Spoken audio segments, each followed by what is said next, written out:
Ẹ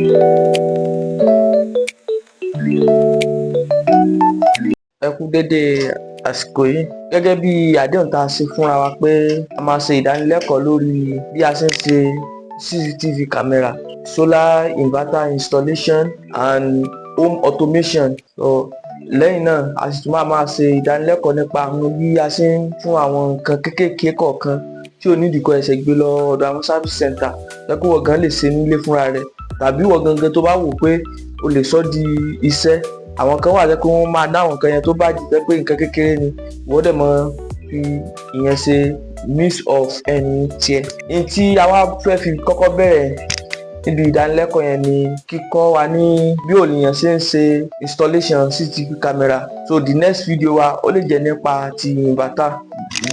So bá ti mọ̀ ṣe síra wọn náà nìyẹn nípa ti CCTV camera. So ní ta fẹ́ ṣe nǹkan mẹ́ta ni a fẹ́ sọ̀rọ̀ lórí rẹ̀ lábala CCTV camera, torí kìí ṣe tí a lè kọ́ lórí fídíò ẹyọ kan. Mi ì fẹ́ kí fídíò yìí gùn. So ìwọ tí o bá fẹ́ wo fún fídíò yìí lọ sí orí YouTube wa kó lọ subscribe. A ní Plum System Technology, kó lọ subscribe síbẹ̀, o máa rí wò ní Plum System Technology. A sì ní Plus Tech yẹn náà o máa rí fídíò yẹn wò ní ibẹ̀. Wọ́n wá wò lásán, tó bá wò like kó sì comment kí àwa náà lè kí ìyẹn ó máa jẹ́ ìwúrí fún àwa náà láti lè mọ̀ continue láti mọ̀ sí àwọn fídíò ìmíì lọ.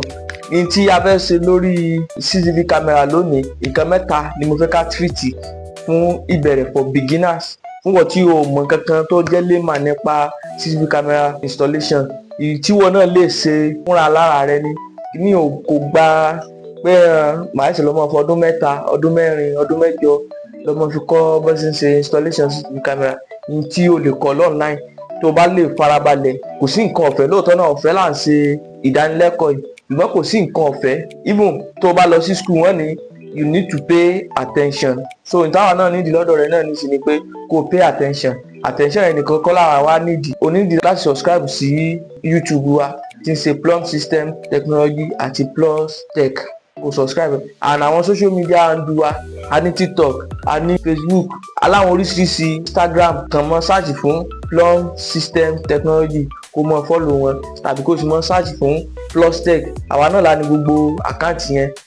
Ká padà sí orí ìdánilẹ́kọ̀ọ́ wa gangan títò ní. Nǹkan mẹ́ta mo fẹ́ ká treat fún ìbẹ̀rẹ̀ kíkọ́ CCTV camera. Àkọ́kọ́ ni pé kí ni ìwúlò CCTV camera nínú ilé. Ẹlẹ́ẹ̀kejì ni pé oríṣi CCTV camera mélòó ni ó wà. Ẹlẹ́ẹ̀kẹta ni pé kí ni àwọn nǹkan tó ń ṣiṣẹ́ pọ̀ mọ́ CCTV camera gangan. Ní èdè ìbò we call it what are the importance of CCTV camera and type of CCTV camera that we have. Part of CCTV camera, àwọn tí wọ́n jọ ń ṣiṣẹ́ papọ̀. Nǹkan mẹ́ta tí a fẹ́ treat ní onínú. So ká kọ́ lọ sí ibi kí ni àwọn ìwúlò CCTV camera, kí ni reason tó gbọ́dọ̀ ṣe CCTV camera. Tó bá fẹ́ bá customer rẹ sọ̀rọ̀, ẹ gbọ́dọ̀ ṣe CCTV camera sí ọ̀dọ̀ yín o. Yóò jọ pé torí kí ni reason tí o gbọ́dọ̀ ṣe CCTV camera sí ilé rẹ. Important CCTV camera. Important of CCTV camera. Number one, remote monitoring. You need CCTV camera in your organization or in your company, in your house. Number one is remote monitoring. Remote monitoring. Remote monitoring. Remote monitoring. CCTV camera allow you to monitor your multiple properties. Kó lè máa ṣe àbójútó àwọn nǹkan ní rẹ tí ó wà lójú kan. Ẹlòmíì ní ṣọ́ọ̀pù, ó ní ṣọ́ọ̀pù 5, ó ní kan lÉkòó, ó ní kan ní Ìbàdàn, ó ní kan ní Ìlọrin, ó ní kan ní Ẹdẹ. O sì fẹ́ máa mọ́nítọ̀ gbogbo tí ń ṣẹlẹ̀ ní ibẹ̀. O ní ìdí CCTV camera láti lè máa wo gbogbo tí bá ń ṣẹlẹ̀. Even kó wà ní US, kó kúrò ní Nàìjíríà pàápàá, o ní ìdí CCTV camera láti máa wo kí ni ṣẹlẹ̀ ní ṣọ́ọ̀pù mi báyìí. Chinedu ti mú nǹkan báyìí, Sodiq ti lọ bí eléyìí, Àánú ti mú suit mi kan. O ní ìdí CCTV camera láti máa mọ́nítọ̀ gbogbo ibi tí àwọn nǹkan ní rẹ wà. Bóyá lé ni o, ṣọ́ọ̀pù ni o, ẹ̀rù lè mọ bọ̀ pé kọ́mọ jẹ́ kí wọ́n ti mọ ẹja, o lè mọ wo ogun tí ń ṣẹlẹ̀. So CCTV camera it allow you to monitor your multiple properties. Ìwúlò CCTV camera number one no. Number two, employee productivities. Mákà wá ti tán. Reason tẹ́ gbọ́dọ̀ subscribe nù ká lè mọ owó ra mákà. Ẹ jọ̀ọ́ ẹ subscribe o. ẹ dẹ̀ like, kẹ́ dẹ̀ comment. Number 2, employee productivities. CCTV camera òun náà ni crime deterrence.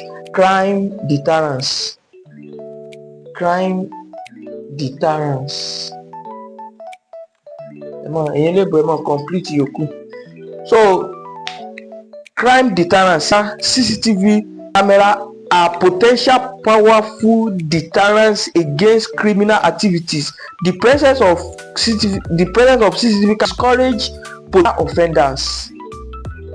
Ìtumọ̀ ẹ̀ ní bó bá ṣe CCTV camera, ó máa jẹ́ kí àwọn tó bá fẹ́ wù sí ilé rẹ, sí ṣọ́ọ̀pù rẹ, sí ibi tí property rẹ wà, yóò máa jẹ́ kí àyà wọn máa já pé wọ́n máa rí mi pé èmi ni mo ṣe. Jẹ́ kí ẹni tó ní ẹ̀mí bú pé ó fẹ́ já olólè àbí ẹni tó fẹ́ jí nǹkan rẹ̀ àbí fẹ́ sùtá kan ṣe nǹkan kan fún ọ̀gá tó rọ́ mọ̀ pé CCTV camera wà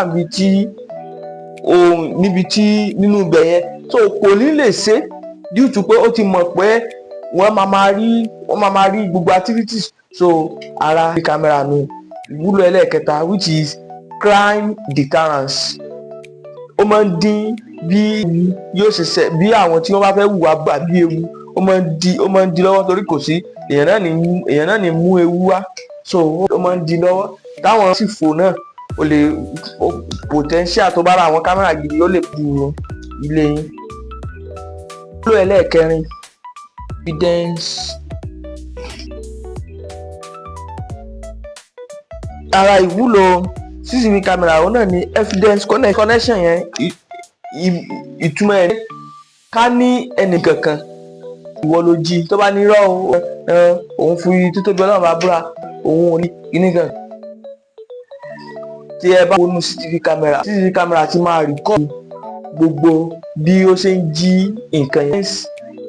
Collection jẹ́ kí èèyàn ní àrídájú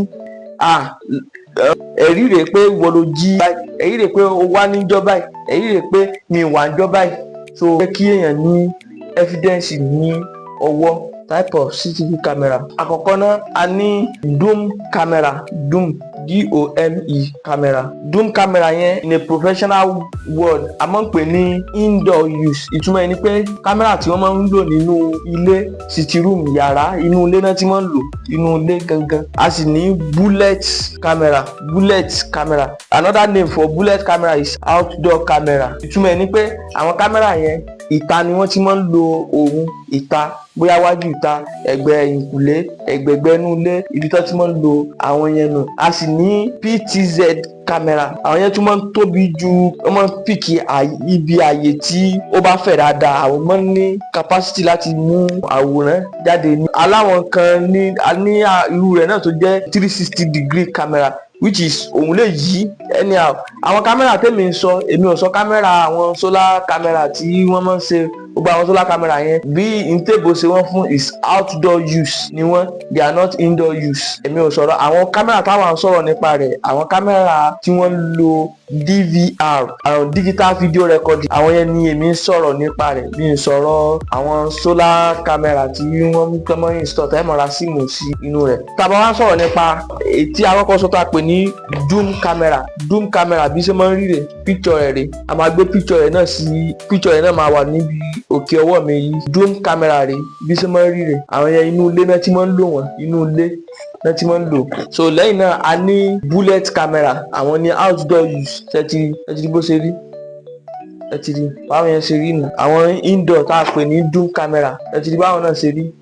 Àwọn type camera tí a ní nìyẹn. Irú rẹ̀ táwa nílẹ̀ méjì tí a nílẹ̀ lọ tá lè fi ṣe àfihàn ọ̀nà ilé yẹn. Ká wá bọ́ síbi what are the parts of camera. Orí rẹ̀ ò jẹ́ dájẹ́ orí láìsí ojú ń bẹ̀, láìsí imú ń bẹ̀. So ìwọ gan imagine láìsí etí ń bi orí rẹ̀ máa dàbí àpò láàgì. Imagine pé kò sojú lórí ọkọ̀ lágbárí rẹ̀, kò sí imú ń bẹ̀, kò sí ní orí yẹn kàn máa dàbí pọ̀pọ̀ tí ò tí pọ̀n pọ̀. Ara àwọn pààtì kámẹ́rà a ní àkọ́kọ́ ni kámẹ́rà gangan ní rí nǹkan tí ó fi hàn, tí ó send ẹ̀ sọ́dọ̀ DVR. Number 2, rí kámẹ́rà yẹn tó máa ń sọ CCTV camera. Ẹlòmíì ò mọ ìtumọ̀ CCTV camera. CCTV camera means closed circuit television. Ẹlòmíì kan gbọ́ CCTV camera láti bẹ̀ kò mọ ìtumọ̀ rẹ̀. So after CCTV camera a ní DVR yẹn ìtumọ̀ tòun ní digital video recorder. Ó ní pàtì ó wà lára pàtì tó wà more essential níbi camera. So a máa gbé picture rẹ̀, pálí rẹ̀ lélẹ́yìí, ìkan lára àwọn ìta ti fi ṣe installation tí a sì keep pálí rẹ̀ torí lesson yìí bí ṣe máa rí rẹ̀ sí. Fún ìwọ tí o bá ṣẹ̀ṣẹ̀ lára nǹkan akọ̀yìn òun náà ni pé àkọ́kọ́ náà master ọkọ̀ yìí iFision yìí is one of the best camera company. Àwọn náà wọ́n wà lára àwọn company tí ń ṣe camera gidi jáde.